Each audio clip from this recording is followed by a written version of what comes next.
Olá, alunos do oitavo ano. Que bom encontrar vocês para a nossa aula de língua portuguesa. E a aula de hoje nós vamos relembrar, vamos revisar o que são as figuras de linguagem. Vamos lembrar alguns pontos importantes que vocês já têm que ter aí na memória, na bagagem de conhecimento de vocês, para que vocês possam dar prosseguimento aos estudos, certo? Vamos à primeira figura de linguagem? Lembrando que as figuras de linguagem, elas buscam trazer mais expressividade, certo? Voltando aqui comigo rapidinho. Vamos lembrar de dois conceitos importantes com relação à figura de linguagem. Nós temos na nossa língua denotação e conotação. A denotação é quando nós utilizamos as palavras da nossa língua no seu sentido real, com o seu sentido objetivo, aquele que está registrado em dicionário. Já a conotação vai procurar uma linguagem mais figurada. E as figuras de linguagem, elas estão muito relacionadas, elas se relacionam muito com a conotação, certo? Vamos à nossa primeira figura de linguagem, colocando aí na tela para vocês, olha só. Metáfora. A metáfora é uma figura de linguagem muito popular, cuja função é a comparação de dois elementos diferentes, estabelecendo-se uma relação de semelhança entre eles. A relação que costuma ter um sentido figurado, certo? Pode ser entre conceitos, entre seres vivos, entre objetos inanimados e até mesmo entre duas dessas categorias. Vamos a um exemplo que vamos compreender melhor a metáfora? Olha o exemplo aí. A melancia é a baleia do verão. Pessoal, observe que neste exemplo eu tenho dois elementos aqui, certo? Eu vou ter a melancia, essa palavra aqui, e vou ter aqui o ser vivo, a baleia. Observe que esses dois elementos foram aproximados, certo? Eles se estabeleceu uma relação aí de semelhança, de comparação entre esses elementos. E a imagem que nós temos aqui nos ajuda a entender essa metáfora. Percebam que a baleia é um ser vivo, um animal muito grande. E a melancia é uma fruta também muito grande. Então, observe que essa relação se estabeleceu por meio do tamanho destes dois elementos, tanto da fruta quanto do animal, certo? E aí a gente observa que até na nossa ilustração essa relação, né, da melancia fatiada no formato de uma baleia, e a gente consegue compreender bem essa metáfora. Então, a metáfora é exatamente quando você relaciona esses dois elementos, né, fazendo uma aproximação, trazendo um traço semelhante, né, uma comparação implícita, certo? Vamos à próxima figura de linguagem? A outra figura de linguagem que eu tenho para vocês é a comparação. Comparação é a figura de linguagem que se aproxima, olha aí, que aproxima dois elementos pela semelhança que apresentam, de modo que as características de um são atribuídas ao outro e faz uso de um termo comparativo. Quais são esses termos comparativos? Está destacado aqui para vocês, olha só. O como, tal qual, igual, certo? Então, esses são os termos comparativos. Temos outros, mas destaco apenas 3 aqui para vocês, ok? E esses termos comparativos, é muito importante que ele esteja expresso. Ou seja, tem que estar escrito, tem que ser falado na hora da comparação, para que você tenha realmente uma figura de linguagem chamada aí comparação. Para que a gente possa compreender bem, vem aqui comigo num exemplo. Olha só. O rio é como uma serpente no verde da floresta. Pessoal, temos dois elementos aqui que foram aproximados. Quais são esses elementos? O rio, certo? E serpente. Perceba que o rio é um elemento natural, da natureza. E a serpente é um ser vivo, um animal. E perceba que esses dois elementos são comparados, eles são aproximados. Olha o que o nosso enunciado diz. O rio é como uma serpente no verde da floresta. Observem a imagem aqui. Olha só o rio, que bonito.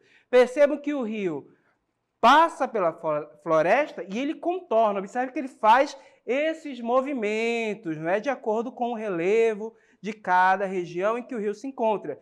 E por fazer esses movimentos, muitas vezes, observe que é um movimento semelhante a que uma serpente faz, certo? Então, por isso que ele é comparado a uma serpente, a uma cobra, certo? E outro ponto importante, temos uma comparação. Por quê? Nós temos aqui um elemento comparativo que foi escrito, que está expresso. Que elemento é esse? O como. Observa aqui, ó. Essa palavra aqui, o como, essa palavra como foi escrita, esse termo comparativo ele aparece aqui no nosso texto, ele é falado, então a figura de linguagem é comparação. A gente não pode confundir comparação com metáfora. O que vai diferenciar uma da outra? É exatamente o termo comparativo.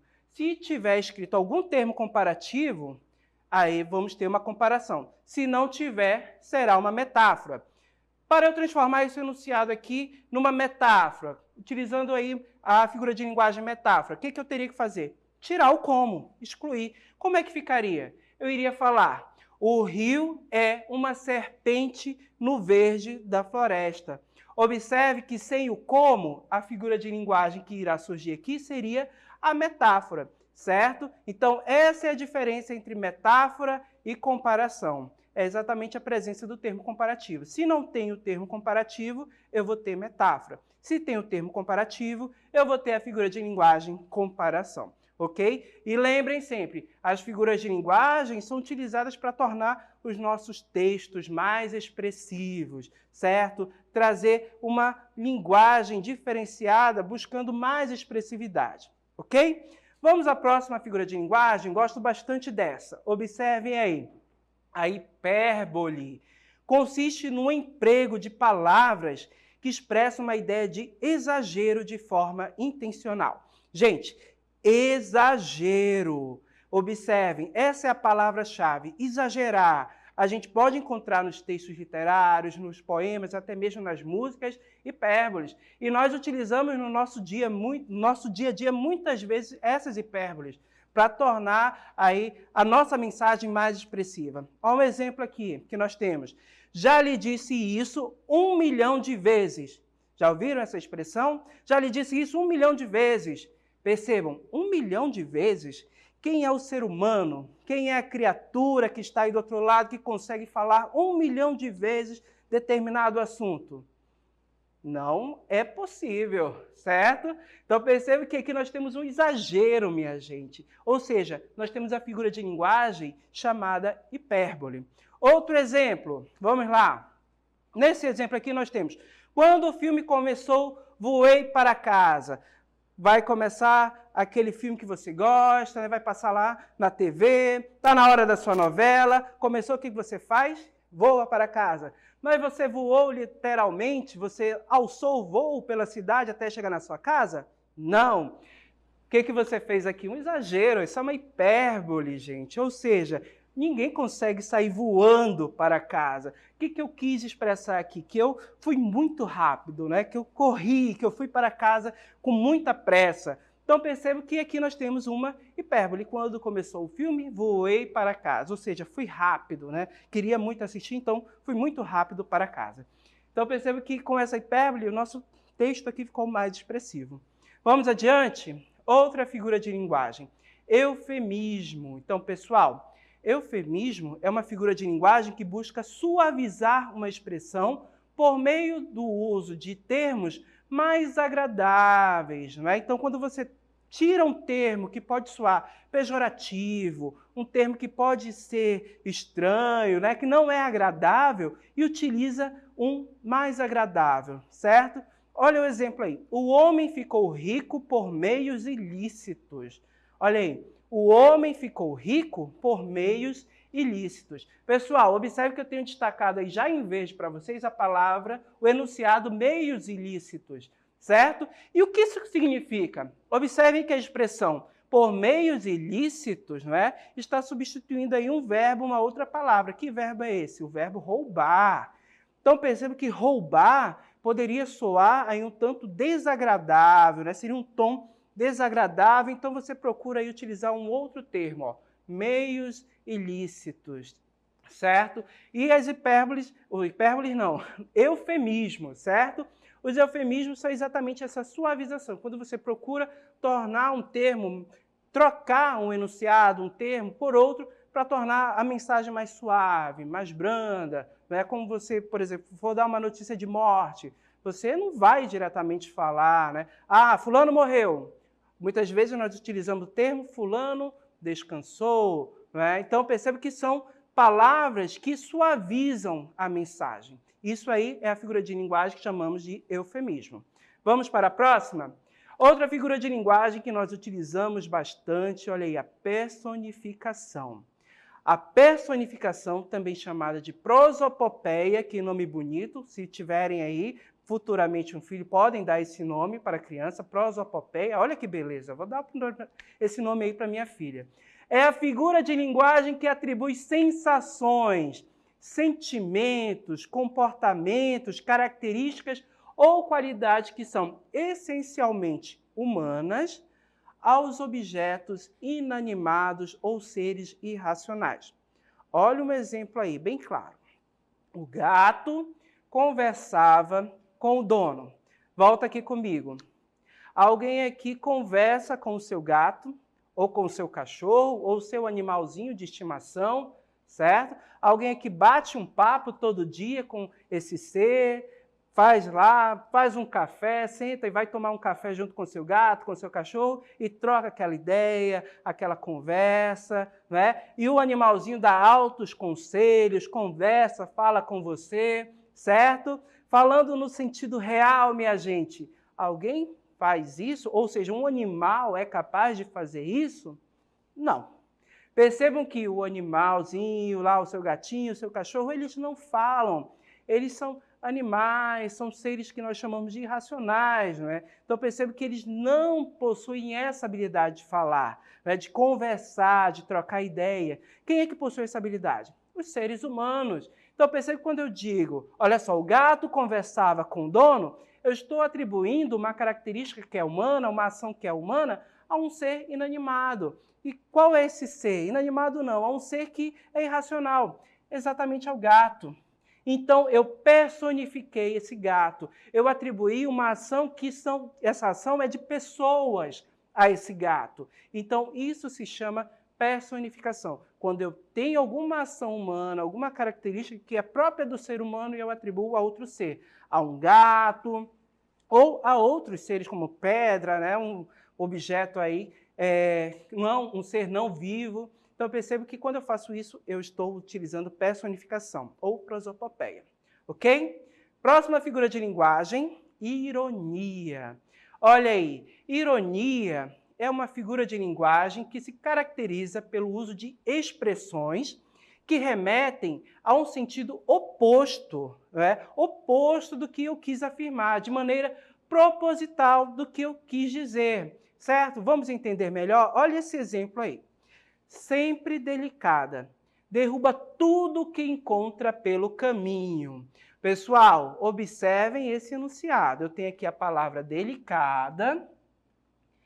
Essa palavra delicada aqui é atribuída geralmente para pessoas que são muito cuidadosas, né? Que têm um zelo muito grande com as coisas, com os objetos. Mas observe o enunciado que vem depois dessa vírgula, depois da palavra delicada. Derruba tudo que encontra pelo caminho. Já ouviu aí esse enunciado? Sua mãe já falou isso para você alguma vez?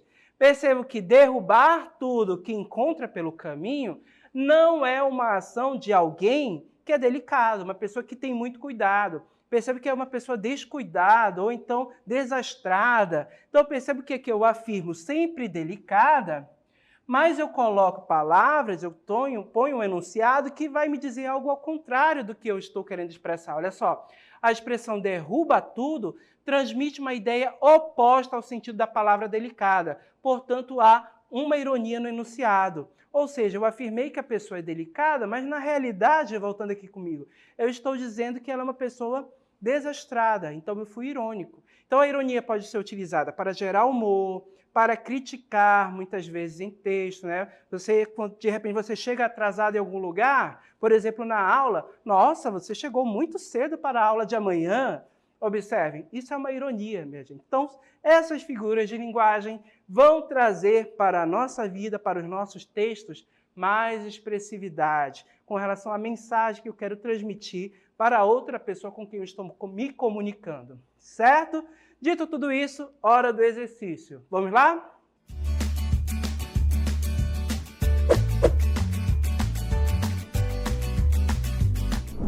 Muito bem, minha gente, hora do exercício. Então, nós temos aí um poema.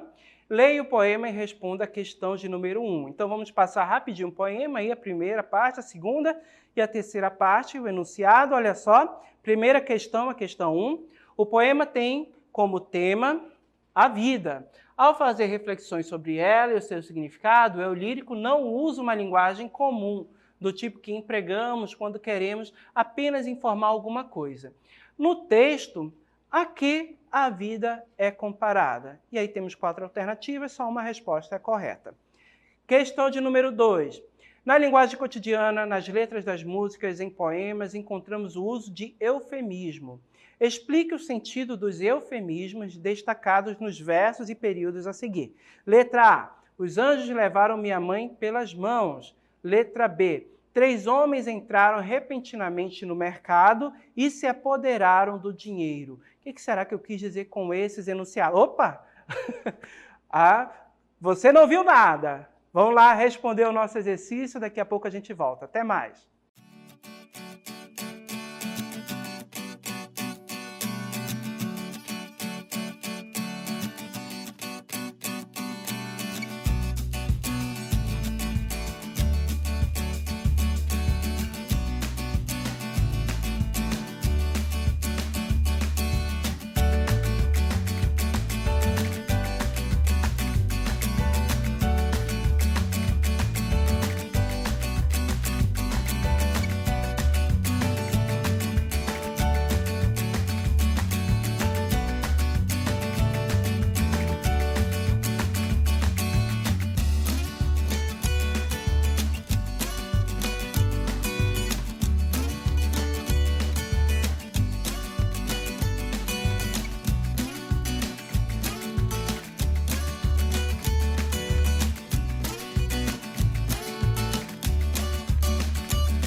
Muito bem, voltamos agora para a nossa interatividade, para esse momento em que eu quero conversar com vocês que estão interagindo aí comigo lá pelo chat. Já acompanhei, vi algumas respostas, falei com alguns alunos, certo? E vamos agora à nossa questão, ok? Então, observando aqui o nosso poema, agora vamos ler juntos, olha só.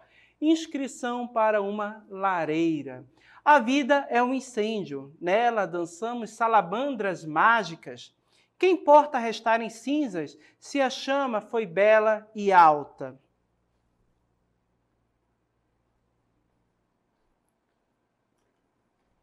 Em meios aos toróis que desabam, cantemos a canção das chamas, cantemos a canção da vida na própria luz consumida. Então temos aí um belo poema de Mário Quintana, e aí vamos à nossa questão. Questão de número 1. Usamos esse poema para responder a questão, certo? Olha aí, o poema tem como tema a vida. Ao fazer reflexões sobre ela e o seu significado, o eu lírico não usa uma linguagem comum do tipo que empregamos quando queremos apenas informar alguma coisa no texto. Aqui a vida é comparada, e aí temos 4 alternativas, letra A, B, C e D, certo? Vamos lá no nosso chat observar o que os nossos alunos responderam. Então vamos lá observar. Daqui eu já vejo que tem uma questão sobre eufemismo, vou deixar para responder na sequência, tá? Que tem a questão de número 2. Mas o Richarlison disse que a resposta certa é a letra D. O Rodrigo disse que é a letra D também. O Emanuel falou que a letra A, não é a resposta. O Arleson falou, eu sei, é a letra D, olha aí o Arleson afirmando. A Nayane disse que é a letra B, Tiago B, o Denison disse que é a letra B, a Mireia disse que é a letra B, temos vários alunos dizendo aí que é a letra B, então percebe que nós estamos aqui divididos entre letra B, certo? E letra D, ok? Então vamos analisar as alternativas, olha só. A vida é comparada a salamandras mágicas? B. A vida é comparada a torós? C. A vida é comparada a salamandras na lareira? D. A vida é comparada ao incêndio? Minha gente, resposta correta. Quem respondeu a letra D de Deus acertou. A letra D é a nossa resposta correta. A vida é comparada ao incêndio. É só observar aqui no início do poema que nós já temos essa ideia. Olha só, a vida é um incêndio. Perceba que foi utilizada até uma figura de linguagem aqui que aproximou esses 2 elementos. Vida e incêndio. Que figura de linguagem foi essa? A figura de linguagem metáfora, certo? Então, a metáfora está presente aqui, fazendo essa relação, essa comparação implícita entre a vida e o incêndio, no poema aqui de Mário Quintana. Ok? Vamos para a questão 2. Olha só a nossa questão de número 2. Na linguagem cotidiana, nas letras da música, em poemas, encontramos o uso de eufemismos. Explique o sentido do eufemismo destacado nos versos e períodos a seguir, certo? Então, foi o questionamento colocado lá no nosso chat, certo? E o eufemismo, minha gente, voltando aqui comigo, explicando mais uma vez, é quando eu suavizo uma expressão que pode soar negativamente, certo? Então, de repente, aquele menino, vamos dizer que é um menino muito danado, um menino que não obedece, né? Um menino mal criado, e você utiliza, ele é um menino muito difícil, olha aí. Então perceba que eu utilizei o eufemismo, né? No lugar de falar de mal criado, danado. Então perceba que eu utilizo expressões que vão suavizar a minha mensagem, né? Por exemplo, quando eu quero dizer que uma pessoa foi despedida, né? Que ela perdeu o emprego.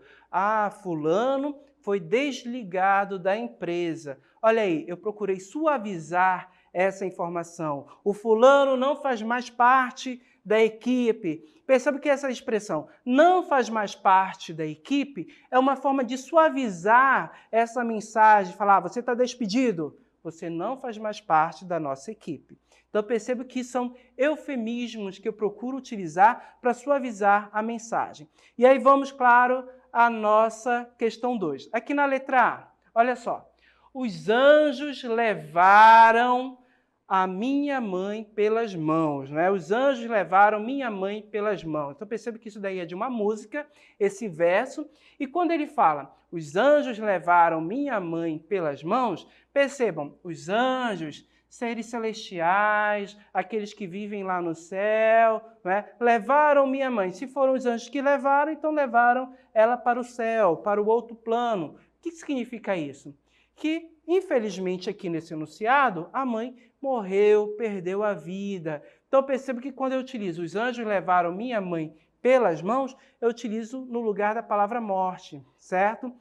O enunciado da letra B. 3 homens entraram repentinamente no mercado e se apoderaram do dinheiro. Se apoderaram do dinheiro. Perceba que este enunciado aí, se apoderar, está no lugar da palavra roubar, certo? Os 3 homens entraram repentinamente no mercado e roubaram. Perceba que essa é uma expressão muito forte. Então, se utilizou aí um termo para suavizar. Tirou-se a palavra roubar e colocaram se apoderaram do dinheiro, certo? Então, esse foi o nosso eufemismo aqui nesses enunciados. Agradeço a participação de todos no chat, quero ver vocês participando cada vez mais, tá bom? Então, meus queridos alunos do 8º ano, até a próxima. Tchau!